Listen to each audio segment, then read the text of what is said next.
Estados Unidos não seria a superpotência mundial que ele é se não tivesse industrializado rápido de forma tão consistente como ele o fez. Daria uma aula gigante só sobre o processo de industrialização dos Estados Unidos e até, de certo modo, de desindustrialização. Inclusive, fico aqui já a dica, ainda que tenha algumas discordâncias, mas no geral acho muito bom, o documentário vencedor do Oscar de 2020, chamado Indústria Americana, no Netflix. Recomendo com veemência, porque vai mostrar um panorama do que é a indústria dos Estados Unidos hoje. Mas, enfim, a gente vai falar de forma mais superficial. Primeiro que os Estados Unidos se industrializou a partir do século XIX.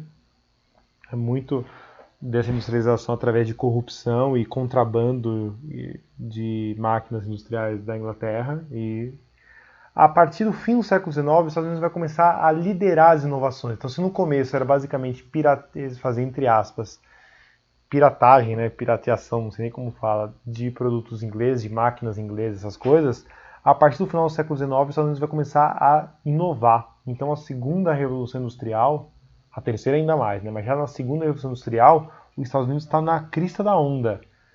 Então, não à toa que o Alexander Graham Bell dos Estados Unidos vai ser fundamental para a criação do telefone. Né? Os irmãos Wright, ainda que menos que o Santos Dumont, mas de forma importante também para a popularização dos aviões.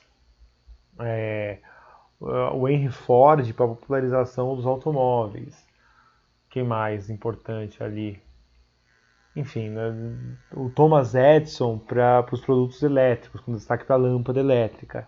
E assim sucessivamente. Então, os Estados Unidos, a partir do século XIX, vai começar já a liderar, estar entre os líderes de inovação, e no século XX esses processos de liderança vão avançando até hoje em dia, talvez seja o principal líder mundial em inovação tecnológica e industrial.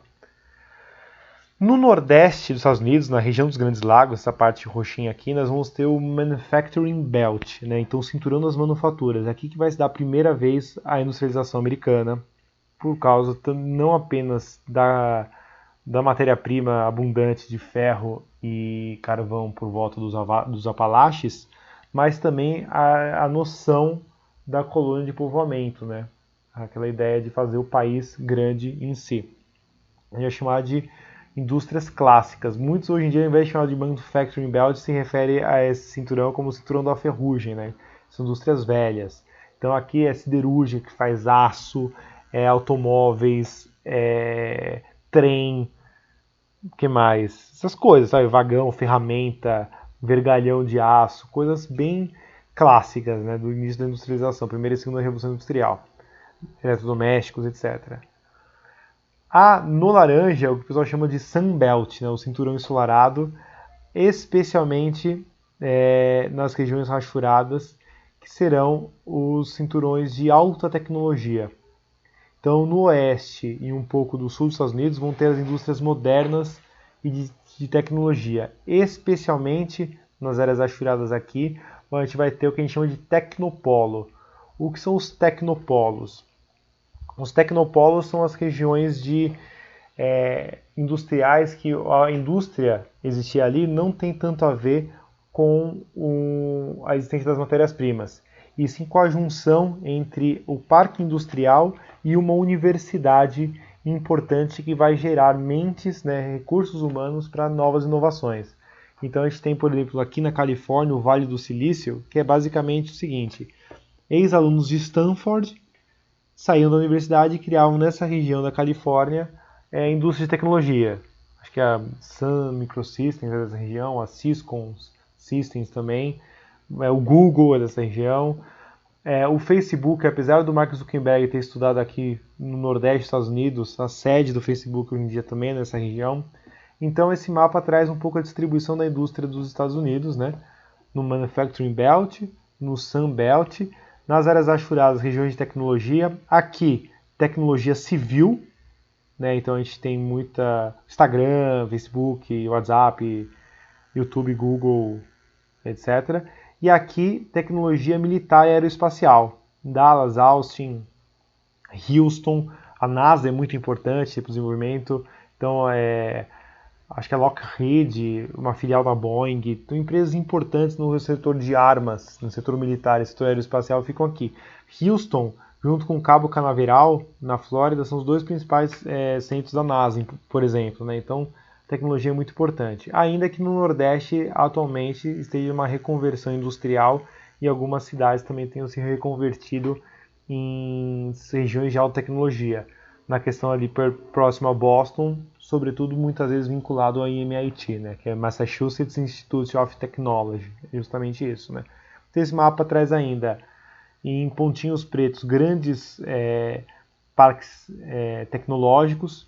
Então aqui no Nordeste bastante coisa da Boeing, da Microsoft também, tal.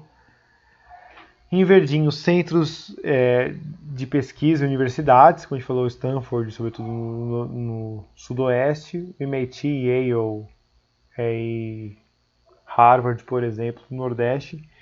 Triângulo, indústria aeronáutica e espacial. O ovinho aqui marrom, indústria eletrônica, né? As regiões transfronteiriças, na questão de enviar componentes de alta tecnologia para o México, para as indústrias maquiladoras fabricar os produtos, né? Muito importante. O México e a América Central mandando mão de obra, né? Na fronteira com o México, o pessoal chama de cidades gêmeas, né? Cidades que são basicamente a mesma cidade, só que cada uma do lado do país, San Diego e Tijuana, Yuma e São Luís, El Paso e Ciudad Juárez, Laredo e Novo Laredo, Brownsville, nada a ver, Brownsville e Matamoros.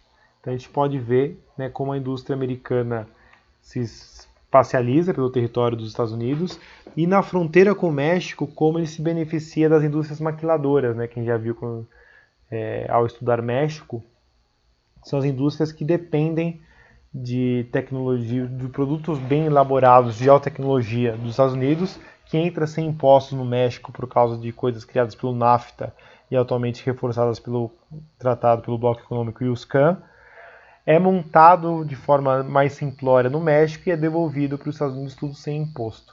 A gente pode ver então que costa oeste e nordeste dos Estados Unidos dominam as tecnologias e a indústria, por isso que eu até insisti lá em cima, né? A importância que os Estados Unidos, que a gente concebe quando a gente pensa nos Estados Unidos, são basicamente nordeste e costa oeste, e o meio oeste americano menos importante também nesse sentido, ok? Obrigado, gente. Até mais.